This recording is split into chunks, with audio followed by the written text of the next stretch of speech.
We've got Ravens Chiefs. Can't ask any more than Ravens Chiefs. Oh my God, no kidding. I mean, that's the best game you could possibly put together.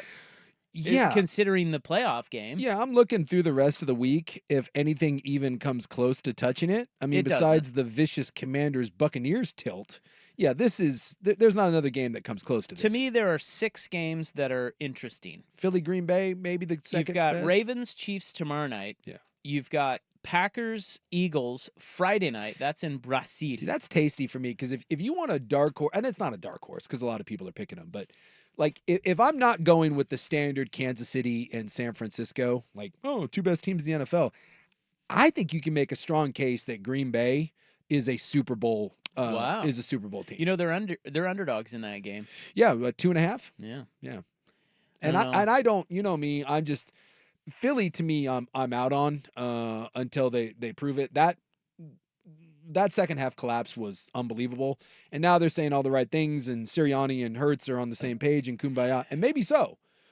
Prove it to me. Okay. But their roster is really good. I don't buy it. So we got a Friday night game. Yeah. And then nothing Saturday. And then Sunday we've got Cowboys Browns is interesting. That's in Cleveland. Sure. Broncos Seahawks, of course. That's fun. And then you have Sunday Night Football is Rams-Lions. Yeah, which that's good. That's tasty. A lot of people like the Rams. I'm not quite as high on the Rams as some people, but they were a surprise team last year. And again, if you want to take a Super Bowl team that's not San Francisco, like if I'm doing my power rankings and my NFC, you got to do power rankings. San Francisco 1, I think Detroit 2, Green Bay 3, or vice versa. Detroit 2, Green Bay 3. A lot of people talking about the Lions this year. They should. And rightly so. I mean, the Lions are good. If their defense and, you know, Terrion Arnold, who is another guy, they have a lot of draft capital in that. I've seen some people that think that he could be a defensive rookie of the year type. If that defense takes the next kind of step up and Aaron Glenn can get them into, I'm not going to say they don't need to be like a top 5 unit, but if they just play top 10, right? If that's somewhere between, let's go even like 9 and 12, the Lions will be a Super Bowl team. They just need their defense to be a little more consistent. There's always the groupthink in the preseason of the NFL or any of these sports, and everybody's like, "Oh, jocking this team or that team." And the reality is, the seasons, they oftentimes go wildly different. Not to say that any of the talk about Detroit isn't warranted. I mean, obviously, they were good last year, and Dan Campbell's doing Applebee's ads and kumbaya. Yeah, till someone gets hurt. At the same time, this bro going to be betting against them because they're the Lions. Yeah. Well, bet them against your own peril because the Lions are good. I will. I just like to go against groupthink. Yeah, it's just a good roster. You know what I'm saying? But again, like last year, no one saw the Texans coming. That's right. We just. NFL is wildly unpredictable, I think more so than college. And this year it's even, I don't know, like you always do like previews or like I'll go on and do different previews for different markets and stuff. And, you know, everyone always wants that sleeper team. And boy, I'll tell you what, I think this year's hard to come up with a sleeper team.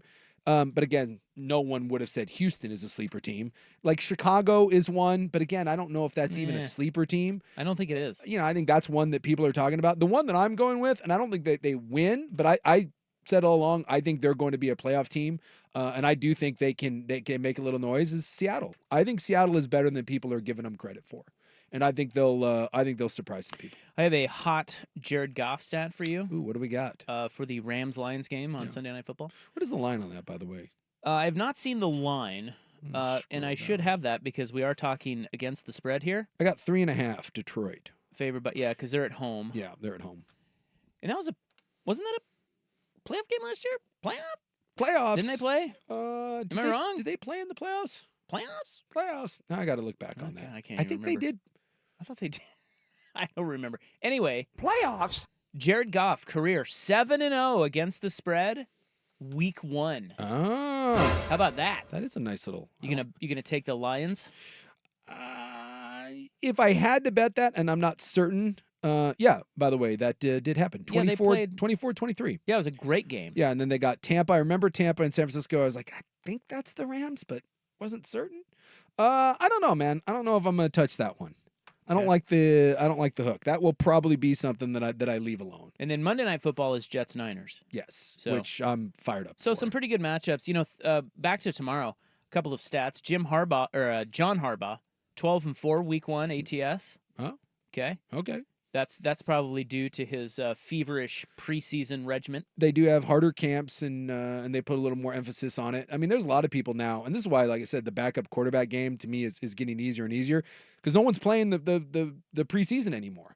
Like you just get to see more of the backups, and the Ravens are one of those teams that kind of takes it a little seriously. They go a little more old school approach. Also, Lamar Jackson is 12-1-1 in his career as an underdog.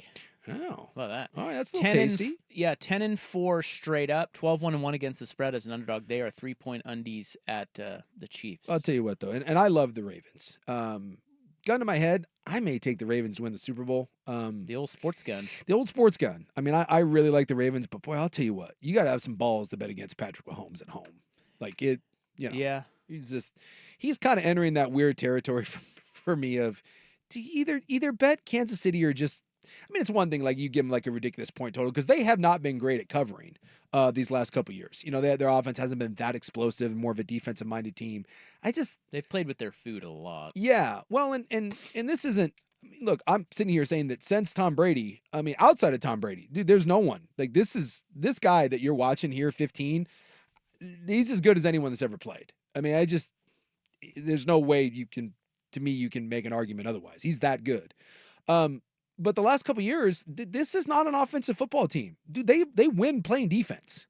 I mean, their defense has been better than their offense. The problem is the defense keeps you in games, and then you get to the end of it, and even if you don't do anything against him for 3 quarters, I mean, look at the Ravens. The Ravens played great against him last year, and it didn't matter. Yep. And that's the thing is like it just they held him down in the second half. Yes.